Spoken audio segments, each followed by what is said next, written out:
हाय everyone. D triple S B के अंदर assistant teacher nursery की पोस्ट के लिए डिटेल नोटिफिकेशन रिलीज हो गया है। तो आज की इस वीडियो में इसी नोटिफिकेशन के बारे में हम बात करने वाले हैं। दोस्तों, इसके जो एप्लीकेशन फॉर्म है वो 9 जनवरी से 7 फरवरी तक भरे जाएंगे online D triple S B की ऑफिशियल वेबसाइट पर। जो आपकी रिक्रूटमेंट निकली है वो निकली है असिस्टेंट टीचर नर्सरी की पोस्ट पर। और ये जो वैकेंसी है ये आपकी म्यूनिसिपल कॉरपोरेशन ऑफ दिल्ली के अंदर है और डायरेक्टर ऑफ एजुकेशन और न्यू म्यूनिसिपल काउंसिल के अंदर है। और जो आपका एमसीडी के अंदर जो वैकेंसी निकली है वो सिर्फ फीमेल के लिए है और इन दोनों डिपार्टमेंट के लिए जो वैकेंसी है वो बहुत मेल और फीमेल के लिए रखी गई हैं। टोटल नंबर ऑफ वैकेंसीज सभी डिपार्टमेंट को मिलाकर 1455 वैकेंसीज इस बार निकाली गई हैं। इसके अगर हम डिटेल एलिजिबिलिटी की बात करें या फिर पहले हम डिटेल एलिजिबिलिटी की बात करते हैं दोस्तों। तो आप लोगों का जो असिस्टेंट टीचर नर्सरी की पोस्ट है चाहे किसी भी डिपार्टमेंट में हो, उसके लिए सबसे पहले तो आपको चाहिए सीनियर सेकेंडरी स्कूल का सर्टिफिकेट, यानी कि क्लास 12 का सर्टिफिकेट जिसमें 45% मार्क्स कम से कम उसमें होने चाहिए एग्रीगेट। उसके अलावा बहुत ध्यान से चीज़ों को समझिएगा, आपके पास डिप्लोमा या सर्टिफिकेट होना चाहिए नर्सरी टीचर एजुकेशन प्रोग्राम में।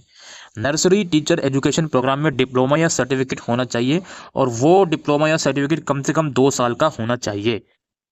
और या फिर बीएड अगर आपने किया है, बीएड सिर्फ नर्सरी में, तो आप एलिजिबल हो। BEd normal BEd, BEd special education वो एलिजिबल नहीं है। बीएड नर्सरी में किया है तो आप लोग एलिजिबल हो। इसके अलावा यहाँ पे सवाल आएंगे, सर डीएलएड किया हुआ है मैंने या जेबीटी किया हुआ है मैंने, नॉर्मल डीएलएड या जेबीटी होता है 2 साल वाला, क्या उसमें उसको करने के बाद मैं एलिजिबल हूँ? नहीं जी, ये डीएलएड वाले पीआरटी के लिए जाते हैं। यहाँ पर आपने नर्सरी टीचर एजुकेशन प्रोग्राम में डिप्लोमा या सर्टिफिकेट किया हो कम से कम 2 साल वाला, या बीएड किया हो नर्सरी में, तो ही आप इस पोस्ट के लिए एलिजिबल रहोगे। और तीसरी यहाँ पर टर्म यह है कि आपने क्लास 10 तक हिंदी एज अ सब्जेक्ट पढ़ा होना चाहिए। इसके अलावा एज लिमिट की बात करें, 30 से ज़्यादा साल की आपकी एज नहीं होनी चाहिए। बाकी गवर्नमेंट रूल के अकॉर्डिंग जो भी अपर एज लिमिट में रिलैक्सेशन है वो दिया जाएगा, ठीक है। और ये जो एलिजिबिलिटी मैंने आपको बताई, ये किसी भी डिपार्टमेंट में आप अप्लाई कर रहे हो, डायरेक्टरेट ऑफ एजुकेशन या एमसीडी या न्यू म्यूनिसिपल कॉर्पोरेशन में, वो सब में इसकी एलिजिबिलिटी क्राइटेरिया सेम है। अप्लाई आपको ऑनलाइन करना होगा। 9 जनवरी से इसके फॉर्म निकलेंगे। डी ट्रिपल एस बी का जो ऑनलाइन एप्लीकेशन वाली वेबसाइट है वहीं जाकर आप लोग अप्लाई करोगे। एप्लीकेशन फीस की जहाँ तक बात है 100 रुपीज़ फीस रहती है। और वुमेन कैंडिडेट और ऐसे कैंडिडेट जो SC ST या PWD से बिलोंग करते हैं उनके लिए कोई भी फीस नहीं ली जाती।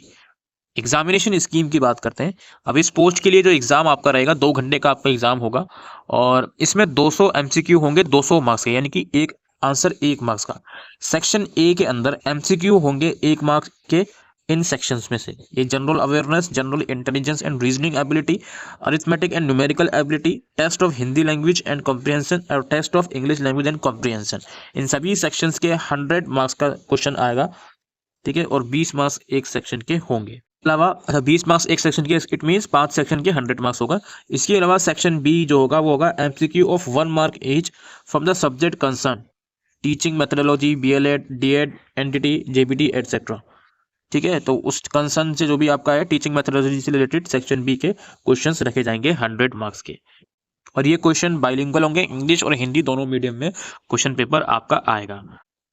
इसके अलावा इसमें 0.25 मार्क्स की नेगेटिव मार्किंग भी रखी गई है। सही आंसर के लिए अगर 1 नंबर मिल रहा है तो गलत आंसर के लिए 0.25 की नेगेटिव मार्किंग रखी जाएगी। प्रेफरेंस की जहाँ तक बात हो रही है, अब चूंकि ये पोस्ट अलग अलग डिपार्टमेंट में है तो ई-डोजियर के टाइम पर आपसे पोस्ट प्रेफरेंस भी ऑनलाइन भरवाया जाएगा, तो उस चीज़ का ज़रूर से ध्यान रखिएगा। इसके अलावा जो रिजर्वेशन क्राइटेरिया है, इसमें जो OBC कैटेगरी होती है, तो OBC सिर्फ दिल्ली वालों को इसका रिजर्वेशन मिलता है। अगर आप आउटसाइड दिल्ली के स्टूडेंट हो तो आपको जनरल कैटेगरी में रखा जाएगा। बाकी SC ST वगैरह के लिए आप कहीं से भी SC ST से बिलोंग करते हो किसी भी स्टेट से, तो उसका सेंट्रलाइज लिस्ट होती है, तो उसमें सभी लोग एलिजिबल रहते हैं।